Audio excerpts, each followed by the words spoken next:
Tuesday. Was it back on Tuesday or Wednesday you gave it? No, it was Tuesday afternoon at 3 o'clock. You gave a talk that I think could be described as impactful. It could be described as, it was impactful to me. That's how I would describe it. But talking to people who were also in the room, I mean, you moved a lot of people just by being I literally moved them because I made them get up out of their seats. That's true. And go to the outside of the room. That's true. That's true. We did a version of the Monday morning meeting, which I really think it's our secret sauce to who we are. And it's something that I drummed up because we had a contractor that wanted us to do toolbox talks. Okay. We had to do toolbox talks. So this started when we had about 10 people. Okay. I think 10 people. All right. So we would get, every Monday morning, we'd get around, we'd do a toolbox talk. Well, then I started adding some life skills.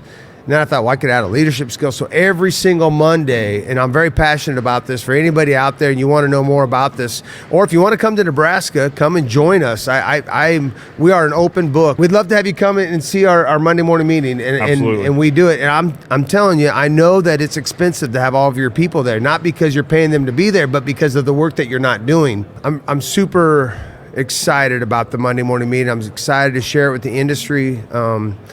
I've went and did one with Dan Blanc. Okay. I've went around and done some Monday morning meetings for other people, and I love sharing that experience because I think it gives you an opportunity to make your people better, and that's really what we want.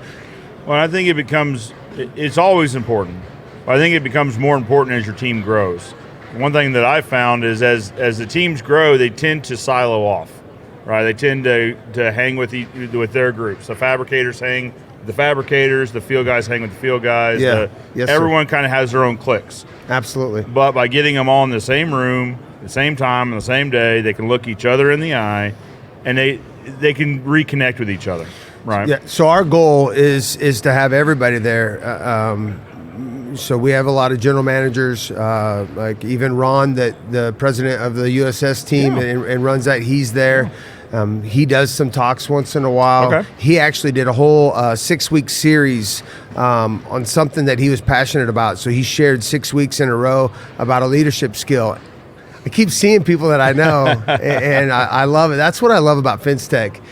People that don't come to FenceTech, listeners that are out there. I'm going to change. By the way, I'm going to change subjects. Let's do it. Let's change. Enough about Monday morning meetings. Everybody knows. If you want to know more about Monday morning meetings, come talk to me.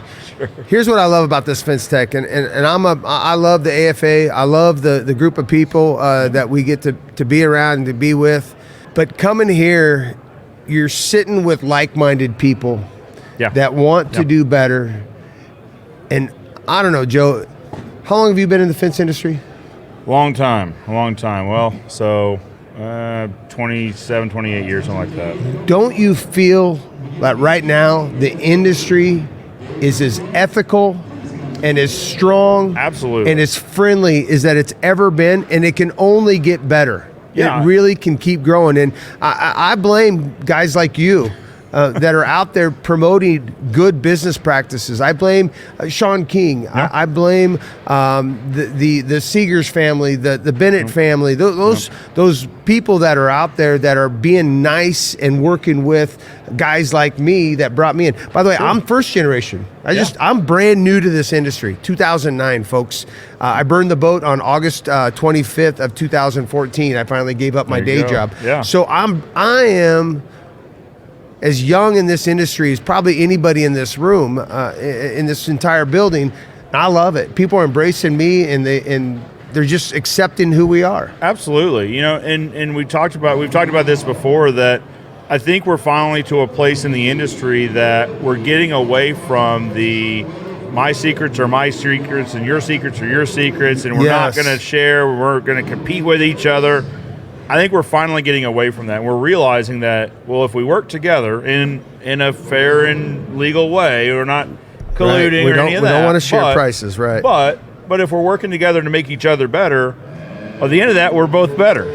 Absolutely. And what do you always say? Yeah, rising tide raises all the ships. I love that saying, by the way. The first time I ever heard it was down in Springfield when you said it, and now I've used it I use it with our own people. I talk about it all the time, that if we are all doing better together, then all the boats raise up together. So and that's what we're trying to do with this show, with any of the social guys. And I say social guys, there's a lot of guys. Like Victor Vasquez was over here yesterday talking to Dan and Nathan. There's a lot of guys that are just active in Facebook groups, active in the social channels, honestly trying to help other contractors, right? And there's some not so helpful things in these groups as well. But overall, I think the idea is that we're all trying to help each other get better, because in turn, then we get to work in an industry that's better. Yes, I agree. I love it. For anybody that's never been to FenceTech, that's out there listening, please give it a shot, give it a try. I know it's a commitment. I know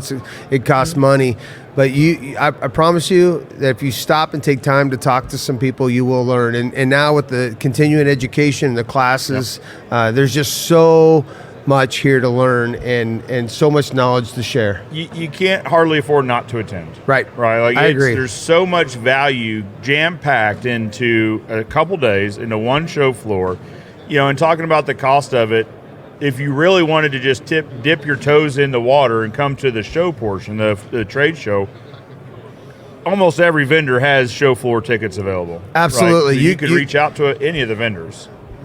Absolutely. I've never ever turned anybody away that wanted help getting into the show, because I really believe this is part of the secret sauce. Well, and here's the thing, Matt, is it's more than just checking in with vendors. That's definitely part of it. But as we're looking out here, we're seeing contractors talk with contractors. People are catching up. People are being introduced to other people. That's really what's going on here. Now, there are vendors booths. Those are important. I don't want to say they're not, but the human-to-human interaction here, I think, is what the real value is. I love it. Literally, there's people sitting right outside of this of the Know Before You Go studio. Bingo, that's right.